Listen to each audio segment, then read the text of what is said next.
Hello everyone, welcome back to Crypto Cash. Thank you so much for joining me here. Hope you're having a fantastic day. We're taking a look, of course, here at Bitcoin, help you understand the best practice and big picture and the whole nine yards and kind of what's going on here, of course.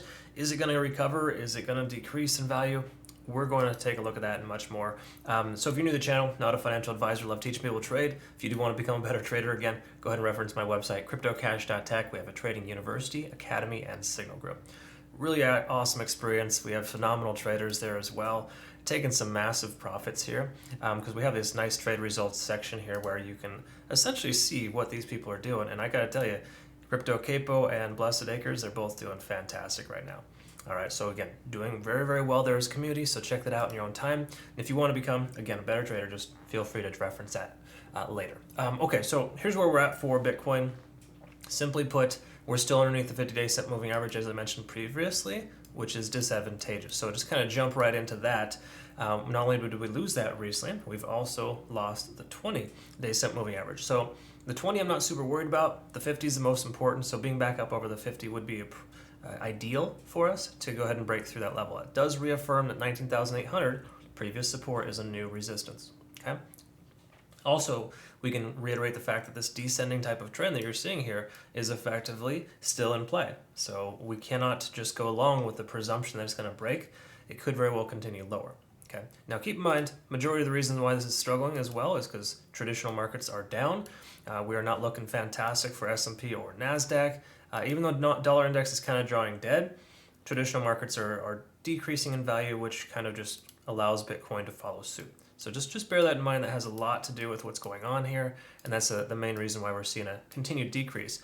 But if you do look at the current standings of Bitcoin, holding above 19,000, just say tentatively for the moment, where traditional markets are down, there's somewhat of a support level that we have at this point, kind of reaffirms itself. In other words, in the range of 17,600 to just say right around 19,000 is a very strong support level.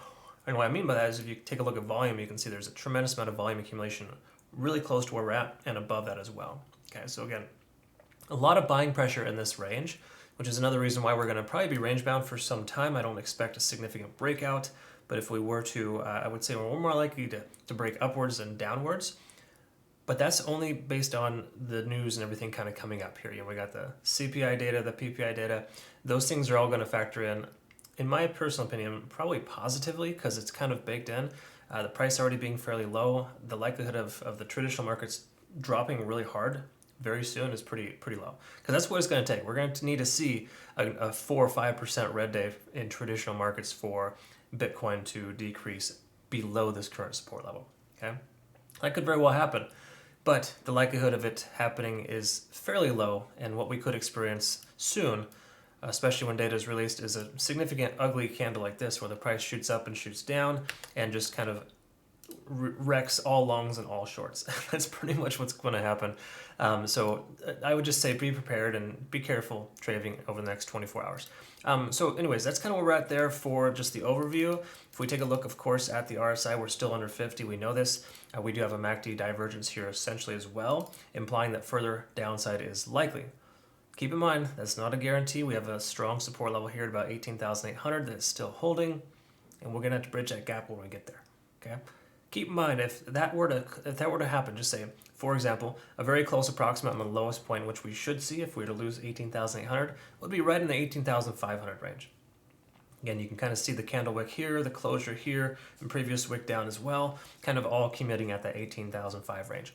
So 18.5 to 18.8 is a strong support channel at this moment. Okay. All right. So some positive stuff there.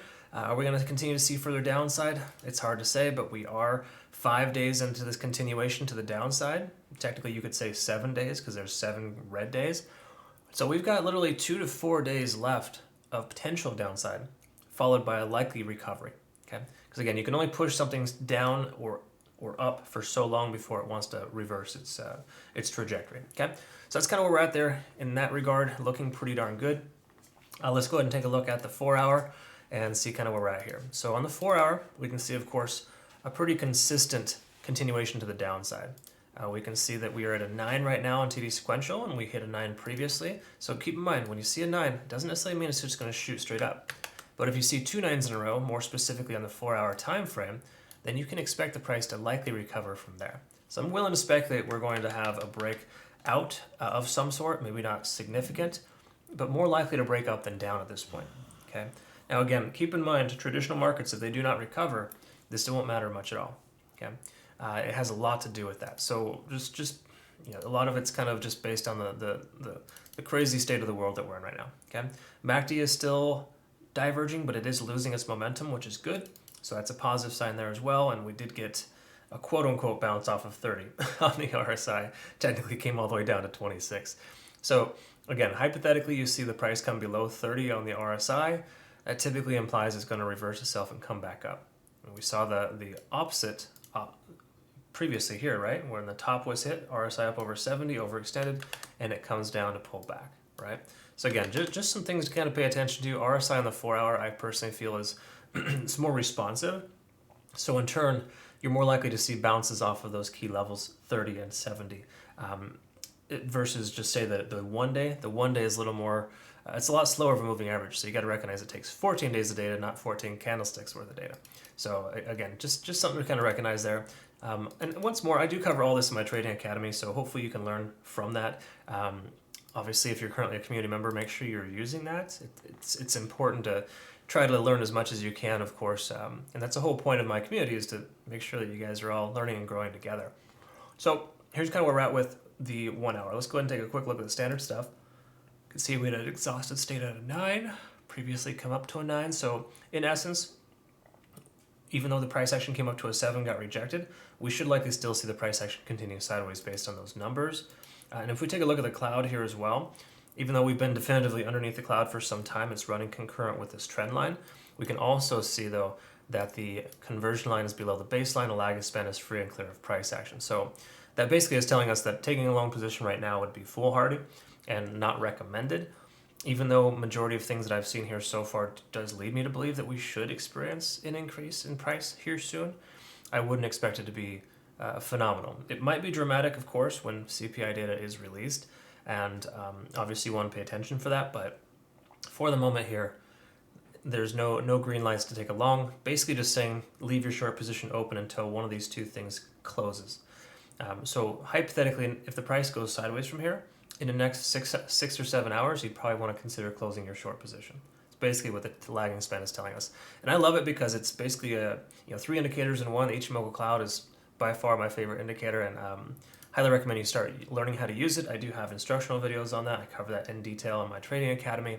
So if you want to learn more about that, feel free to consider taking a look. So last thing I want to wrap up here with, of course, because Bitcoin is where it's at. I mean, we kind of see the state of the nation. We've got an 18,500 to 18,800 support range, as well as a strong resistance at 19,800. Okay, so again, it's not great, it's not fantastic, but we're probably going to be range bound for a short while until we break up or down.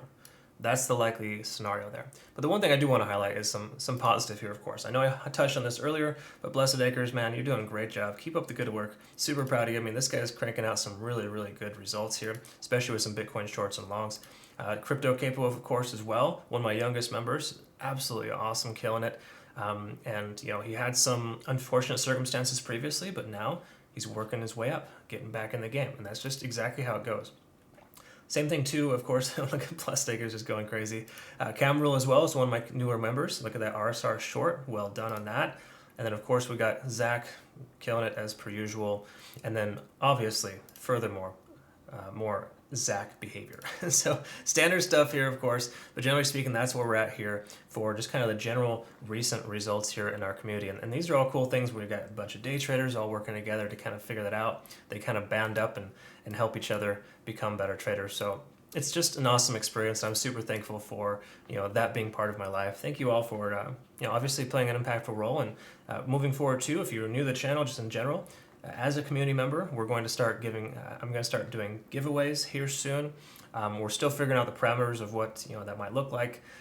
Weekend getaways, of course, potential for Ethereum or USDT transfers, and obviously some crypto cash swag, which I'm going to be working on. We'll have that released here by year end when our new website is up and running.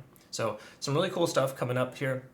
Be sure to get in there. Make sure you lock in your rate too before the price does increase inevitably here in the new year.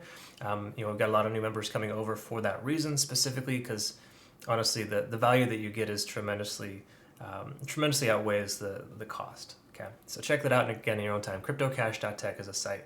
And very last thing, of course, if you're not trading with Bitget, what are you doing with your life? Phenomenal exchange. Absolutely recommend using it. You do receive bonus funds when you create an account with the link in the description below before November 30th, because of course I'm affiliated with them.